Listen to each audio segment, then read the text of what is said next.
मुख्य यजमान पूजन करता है और संकल्प लेता है। वहां बड़े बड़े संत पहुंच गए थे। बकाया गोत्र का नाम लिया गया। नाम कृष्णचंद्र तत्प्रतिनिधि रूपेण बोला गया। यहाँ सुदर्शन जी संकल्प लेते हैं संतों की उपस्थिति में कन्हैया के प्रतिनिधि बनकर, बड़े भाई बनकर। कथा चलती रही। हरि बाबा के भक्त थे। जो भक्त होते हैं अपने महात्मा को सबसे बड़ा समझते हैं। उनके गले से माला लेकर सुदर्शन जी को आशीर्वाद स्वरूप दे दी। फिर तो दोनों महात्मा परेशान हो गए। हरिया बाबा और उड़िया बाबा दोनों परेशान हो गए। महात्मा परेशान इसलिए हुए कि गले की उतरी माला उन दोनों ने कहा कि अपने भक्तों से, अरे मूर्ख तू जानता नहीं है, ये बड़े संत हैं, सचमुच में संत हैं, धोती कुर्ता पहने ये घूमते रहते हैं सुदर्शन सिंह चक्र, ये छोटे मोटे व्यक्ति नहीं हैं। अब उन दोनों संतों को डर लग रहा है कि कहीं ये कन्हैया को माला ना पहना दे सुदर्शन सिंह जी। डर रहे हैं, उनका कोई ठिकाना है नहीं, मतवाले आदमी है। और हमारे गले की उतरी माला भला कन्हैया कैसे पहन सकता है, ये तो पाप हो जाएगा। अब ये दोनों परेशान हो गए। सुदर्शन जी को फिर बात बताई गई। आकर बोला, अरे परेशान मत होइए, आप तो संत हैं, कीर्तन भजन करते हैं, भगवान के प्रति आश्रित हैं, तो आप संतों का आशीर्वाद कन्हैया को मिलना चाहिए ना। मैंने माला कन्हैया को पहना दी। और सुदर्शन जी ने जब ये बात कही तो दोनों बाबा परेशान, अरे चक्र जी आपने क्या किया, भगवान कहीं भक्त की माला पहनते हैं?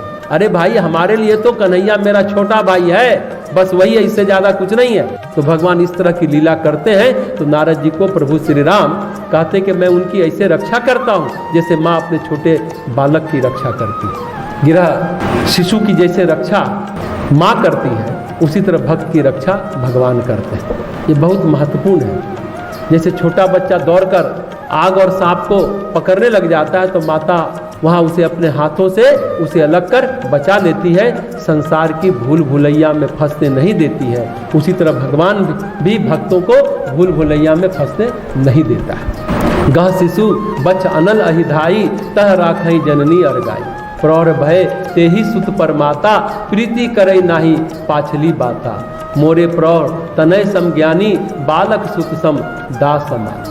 पर जब बच्चा बड़ा हो जाता है, गोस्वामी जी कहते हैं प्रौढ़ हो जाता है, उस पुत्र पर माता प्रेम तो करती है परंतु पिछली बात नहीं रह जाती, पीछे वाली बात, बालपन वाली बात नहीं रह जाती। महत्वपूर्ण बात है।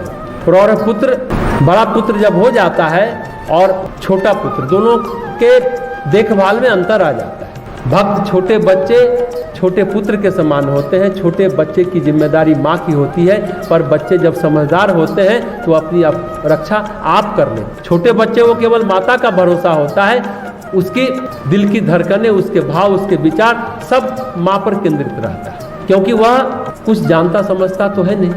उसकी पूरी दुनिया, पूरा संसार उसकी माँ होती है। तो भगवान कहते हैं नारद जी से, तुम्हारे जैसा अपने बल का मान न करने वाला सेवक मेरे शिशु पुत्र समान है। ऐसी अवस्था में ही मुझे उनकी रक्षा करनी पड़ती है, ध्यान रखना पड़ता है, संभाल करनी पड़ती है। पर जो बड़े बच्चे अपनी रक्षा कर सकते हैं, अपना ध्यान रख सकते हैं, अपना संभाल कर सकते हैं, देख रेख कर सकते हैं, जो तत्व ज्ञानी है, जिनको वेदांत का ज्ञान है, समाधि होती है, वो बड़े बच्चे होते हैं। वो संसार के सत्य को, तत्व को जानते हैं, वो परम तत्व को जानते हैं, उनके अंदर सामर्थ्य है, वो योग साधना कर सकते हैं। पर भक्तों के अंदर कोई सामर्थ्य ही नहीं है। उनकी सारी सामर्थ्य तो मैं हूँ, भगवान राम कर रहे हैं। न तो वे तत्व विचार कर सकते हैं, न योग साधना करते हैं या ज्ञान साधना कर सकते हैं, वो तो केवल पुकार सकते हैं। पुकारने के अलावा उनसे कुछ भी संभव भी नहीं है। ऐसी स्थिति में मुझे देखभाल करनी पड़ती है। रैदास मीरा केवल भगवान के भरोसे जीती है। मीरा को विष का प्याला दिया गया, सांप भेजा गया, मीरा क्या करेगी? मीरा के पास तो कोई सिद्धियां है भी नहीं। वैसे ही भक्तों के पास कोई सिद्धियां नहीं होती है, न तो उनको परवाह भी होती है, सिद्धियों की परवाह नहीं होती है। सनकादि ऋषि को कहा जाता है छोटे बच्चे हैं। वशिष्ठ, विश्वामित्र जो ज्ञान, वेद वेदांत योग साधना को जानते हैं तो बड़े बच्चे। सनकादि ऋषि जो है, सनक 4 भाई छोटे बालक के रूप में है। उन्होंने कहा था ना कि हम बड़ा नहीं होना चाहते, बड़ा होने पर बहुत बुद्धि में भेदभाव आ जाता है। बालक रहने पर मन जो है ना एकदम हमेशा सत्व में रहता है, कोई छल प्रपंच नहीं आता। भगवान से उन्होंने यही वरदान मांगा था कि हम जीवन भर बालक बने रहे वो चारों भाई सनकादि ऋषि। तो वो छोटे बच्चे हैं और विश्वामित्र, वशिष्ठ ये लोग तो बहुत पढ़ लिख लिए थे, तो बड़े बच्चे हैं, ऐसा गोस्वामी जी कहते हैं।